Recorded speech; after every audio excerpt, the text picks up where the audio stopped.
Welcome आपका हमारे YouTube channel पर MIM फॉर इंडिया पर सब्सक्राइब कर लीजिए।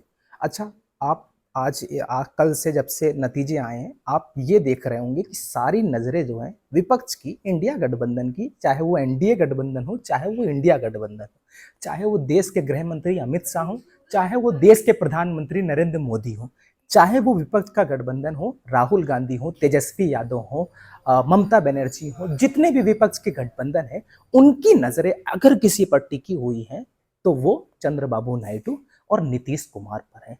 बिहार के नीतीश कुमार जो है भारतीय जनता पार्टी से मिलकर के चुनाव लड़े और 12 सीटें जीत गए। वहीं टीडीपी, चंद्रबाबू नायडू की पार्टी जो है, वो 16 सीटें लोकसभा सीटें जीती। अच्छा, यहां पर समझने की जरूरत है कि मुसलमानों, तुम हिंदुस्तान में कितने परसेंट हो? 25 से 30 करोड़ हो। और तुम आज आज देश में 26 मुसलमान जीते हैं लोकसभा में। लोकसभा के उम्मीदवार थे, लोकसभा का इलेक्शन विन किया, 26 मुसलमानों ने विन किया। लेकिन वो 26 मुसलमानों की जिक्र नहीं हो रहा है। जिक्र किसका हो रहा है? टीडीपी का और नीतीश कुमार का। चंद्रबाबू नायडू जिसे चाहे, जिसकी चाहे, जब चाहे सरकार बनाए, जब चाहे सरकार गिराए। नीतीश कुमार जिसको चाहे समर्थन करे, जिसका चाहे समर्थन छीन ले। मतलब जिसको चाहे प्रधानमंत्री बनाए, जिसको चाहे प्रधानमंत्री ना बनाए। मतलब देश के प्रधानमंत्री को चाहे तो तीसरी बार प्रधानमंत्री बनवाए और चाहे तो ना बनवाए। मतलब सारी बागडोर अगर किसी के हाथ है तो वो सिर्फ दो लोगों के हाथ।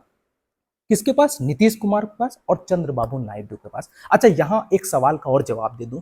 जब असदुद्दीन ओवैसी तमाम पार्टियों से ये कहते हैं कि मुसलमानों को हिस्सेदारी क्यों नहीं दी जाती है, तो वो कहते हैं कि हम सेकुलरिज्म का साथ देते हैं, हम हमारे साथ मुसलमान हैं।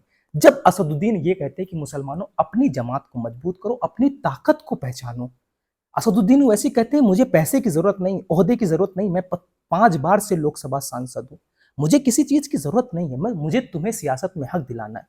तुम 25 से 30 करोड़ हो, आबादी के हिसाब से कम 100 से 150 सांसद जो हैं तुम्हारे होने चाहिए। लेकिन आज हिंदुस्तान में सिर्फ 26 सांसद है। चलो मैं 26 सांसद बना दूं। जब वैसे साहब कहते हैं कि अपनी ताकत को मजबूत करो, अपनी हिस्सेदारी लो, अपनी सियासी जमात को मजबूत करो। लोग कहते हैं 20 से 25 सांसद जीत करके क्या कर लोगे? खास करके कौम के दलाल, मैं नाम नहीं लूंगा वरना आप पहचान जाएंगे कि मैं किसकी बात कर रहा हूं। चलो मैं बता देता हूं। एक बार इमरान प्रतापगढ़ी ये अपने मन से कह रहे थे कि 20 से 25 सांसद जो है वो 204 सीट जीत करके क्या कर लोगे? अच्छा, यहां पे मैं जवाब देता हूँ।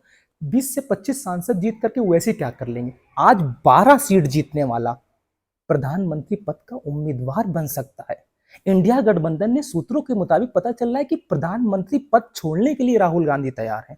मतलब नीतीश बाबू तुम आ जाओ, बस आओ कलंदर, घुस जाओ अंदर, बस सरकार बना लो, भाजपा की सरकार ही रहने दो। वहीं एनडीए बड़े बड़े मंत्रालय देने के लिए तैयार हो गया है, सिर्फ 12 सीट लाने पर। जो लोग कहते थे कि 20 सीट ला करके, 25 सीट लाकर क्या कर लोगे, अरे भाई 12 सीट वालों का ये आलम है तो 25 सीटों का आलम क्या होगा? आज देश के प्रधानमंत्री बैठक करते हैं जिसमें अपने बगल में नीतीश कुमार को, चंद्रबाबू नायडू को बैठालते हैं। मुसलमानों, कब तक तुम दरी बिछाते रहोगे? कब तक सिर्फ तुम कुर्सी लगाते रहोगे? कब तक मुसलमानों, कब तक अपनी सियासी जमात को मजबूत नहीं करोगे? प्रधानमंत्री असदुद्दीन ओवैसी साहब को नहीं बनना, वो अपने मन से कह दिए।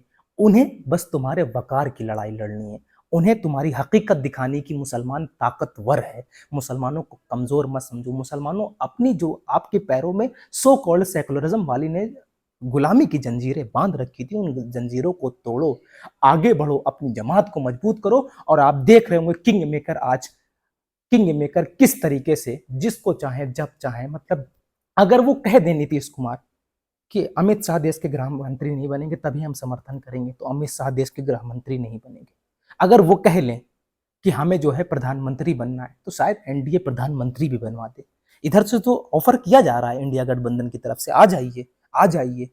कहा जा रहा है नीतीश चाचा आप तो कहते थे हम सबके हैं, तो आ जाइए ना, देश हित में आ जाइए, आइए, जो पद चाहिए आ जाइए।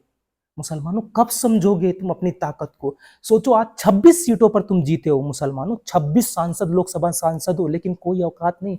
अगर तुम मिसाल के तौर पे मान लेते कि असदुद्दीन ओवैसी के पार्टी के जो 26 सांसद जीते होते हैं, तो सोचिए 12 सीट वाले किस तरफ जा रहे हैं, जिसकी चाहे सरकार बनाएंगे, जिस शर्त पर चाहे सरकार बनाएंगे। 26 सांसद होते हैं हमारे, तो आज हम कहाँ होते।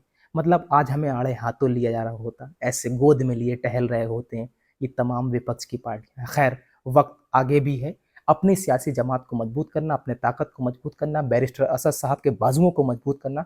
और हाँ, गैरत मर गई मुसलमानों की। इम्तियाज जलील साहब सिटिंग एमपी को हरा दिया आप लोगों ने। मतलब वहां पर भी क्या कसूर था इम्तियाज जलील साहब का, क्या कसूर था अख्तरुल ईमान साहब का। अख्तरुल ईमान साहब का शायद ये कसूर था कि बिहार के सीमांचल की लड़ाई अकेले खुद लड़ रहे थे। अख्तरुल ईमान साहब का बस यही कसूर था कि मुस्लिम लीडरशिप को वजूद में लाना चाहते थे। औरंगाबाद की इम्तियाज जलील साहब का शायद कसूर ये था कि वो सीए एनआरसी एनपीआर का विरोध कर रहे थे। इम्तियाज जलील साहब का शायद यही कसूर था कि उन्होंने यूनिफॉर्म सिविल कोड का विरोध किया। इम्तियाज जलील साहब का यही कसूर था कि उन्होंने मराठाओं का साथ दिया। इम्तियाज जलील साहब का यही कसूर था कि आज बैंक से लेकर के, मतलब जब जब देश का देश पर जुल्म हुआ, देश के लोगों पर जुल्म हुआ, तो जुल्म की मुखालफत की। खैर, आगे वक्त है। यूट्यूब चैनल को सब्सक्राइब कीजिएगा। और बड़े अफसोस की बात है कि मुसलमानों, तुम अपनी सियासी जमात को नहीं समझ पा रहे हो। समझो, ताकत को समझो। और आने वाले वक्त में मैं आपको अपडेट दूंगा। फिलहाल अभी के लिए इतना ही।